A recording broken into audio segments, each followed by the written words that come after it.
I love clams. I love clams so much, I have one tattooed on my body. What do you mean, is that true? Of course it's true. Yeah, it's right there. Yeah, it's a clam.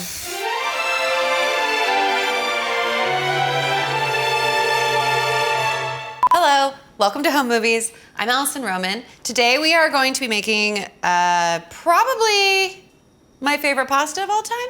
Question mark? It is clam pasta, also known as linguine and clams, or Alle Vongole. And whether or not you're using linguine or fettuccine or spaghetti like we are here today, the point is about the clam, it's about the pasta, it's about their beautiful union together.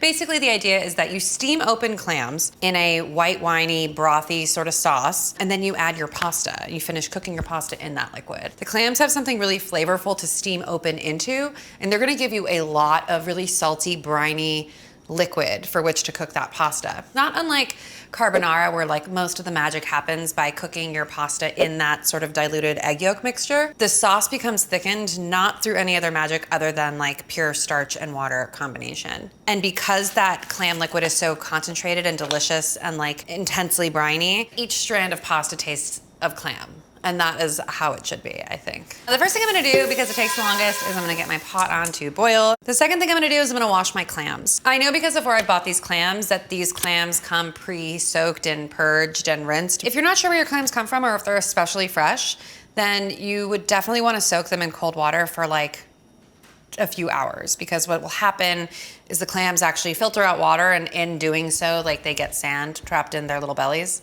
This is true, right? I mean, I'm describing it in a way that is probably has some holes in this story, but clams are sandy because they live in sand. And I like to kind of just move them around one another to try and free them from any sediment now. The clams are almost always purged for you and well scrubbed and cleaned, but even still, like this water's a little murky. So I do this every time just like as a precaution. The one time you don't do it, your pasta will be sandy. And you can't pick sand out of your pasta. All right, I'm gonna change this water, and then I'm gonna cover it with more cold water, and then I'm gonna move on. We'll start by making the breadcrumb topping. I think that breadcrumbs are a really excellent topping for this particular pasta because it tends to be very brothy and liquidy, and like it adds a lot of texture to the end. I've also done this with like crushed toasted walnuts, which is also really good. For the breadcrumbs, I'm just gonna use panko, and I'm gonna toast them in olive oil, and that's kind of the first step. And these are just seasoned with salt and pepper. At the very, very end, I'll add chili flake, and that is where we'll get our spiciness from. I don't always love doing it in the clam broth itself because I find that it can almost just be like overpowering, and when it's done this way, there's sort of just like a suggestion of heat. If you had large, like really nicely coarse, thick breadcrumbs from like a stale loaf of bread, which I often keep in my freezer, I just don't have any right now, that would be awesome. I'm using panko because panko is a wonderful substitute. So see how they're like nicely golden brown now and pretty even? This is like the kind of thing where you do want to pay close attention and stir pretty constantly. Because these are still like ripping hot basically from all that oil that I cooked them in, I can add the chili flake off the heat. These will just get set aside. Okay, moving on. This pasta takes a lot of garlic. I'm gonna call for 10 cloves. 8 of them are going to be toasted, and 2 of them will be raw at the end. The double garlic here is to me like what makes this an even better version of clam pasta. And the lemon. Just gonna use the peel, and then we'll use the juice to squeeze over at the end. All right, so I am adding the garlic, the sliced garlic, to the olive oil, and I'm going to toast it. I really like to make this sauce like as punchy as possible. It's akin to shrimp scampi in that we're cooking seafood in like a garlicky white wine sauce, but to me the main difference is how much liquid the clams give you to cook the pasta in. Shrimp only take, but clams really give. And that is sort of what is special about this particular dish. I'm gonna add these clams. And how I'm gonna do that is I'm just literally lifting them up. Just like you would when you're rinsing leeks, any sediment is gonna fall to the bottom. So just lift them up and everything that's not meant to come with it will not.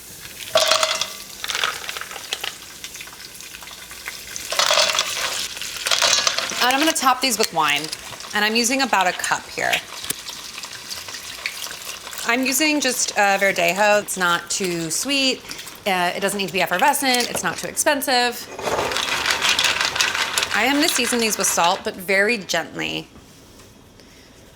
And I'm not really seasoning the clams, I'm seasoning the broth, really.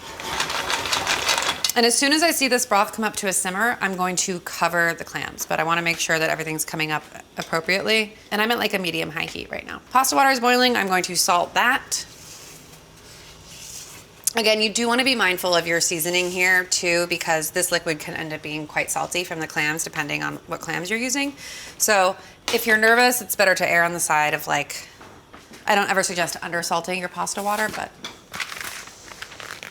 these little neck clams at this size are going to take about the same amount of time as that pasta will to cook. So hopefully everything is ready at the same time. In a perfect world, that's how it would go down. We'll see. And you can actually see some of those clams already start to open, which is really funny. Sometimes it takes them a while, but not these clams.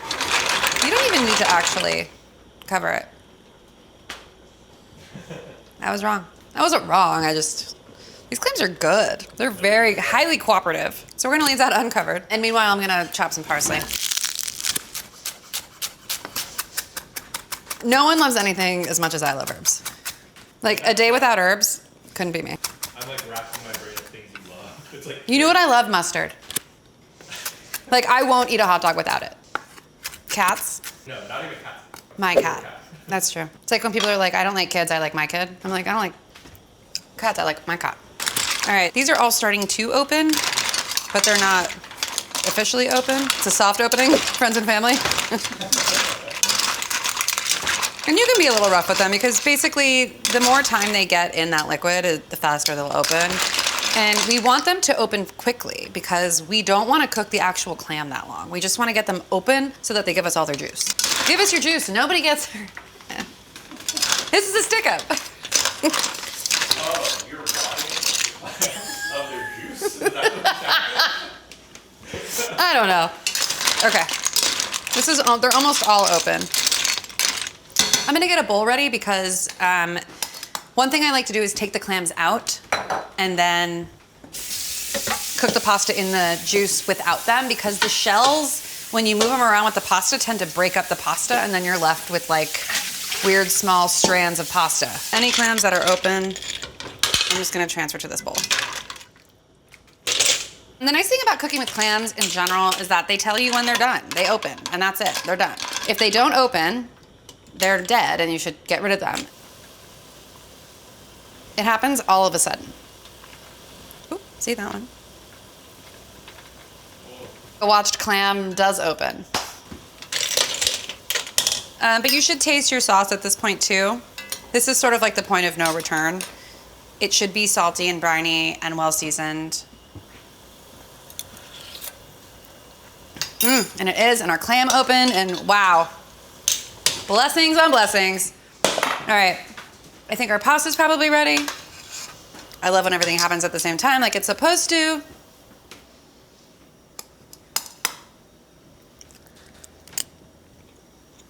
Okay. That is perfect. It's like just before al dente. Instead of draining it, I'm just gonna directly deposit into this clam liquid.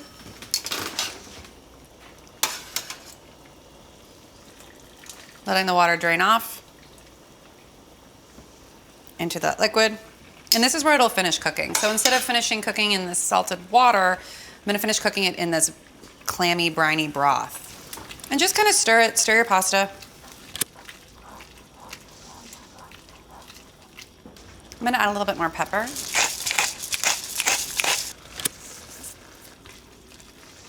I'd say this is good. It's like, it'll also continue to thicken as it sits. So from here, I'm going to add a little bit of garlic, adding like half the parsley. And then we'll add our clams back, all those bits of toasted garlic, etc. If you want, and if your table could take it, I would just serve it directly from this pot. Alternatively, put it in a big serving bowl like that.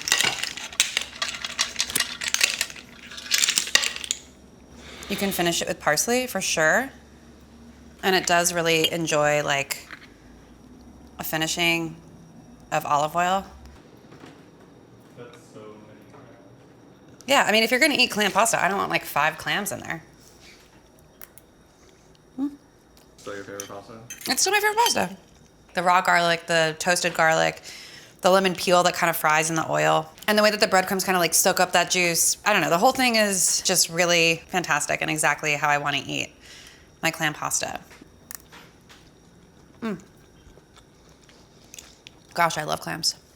Other than my refrigerator, this is probably my favorite thing about this kitchen. This sink. Water pressure in this place. Chef's kiss.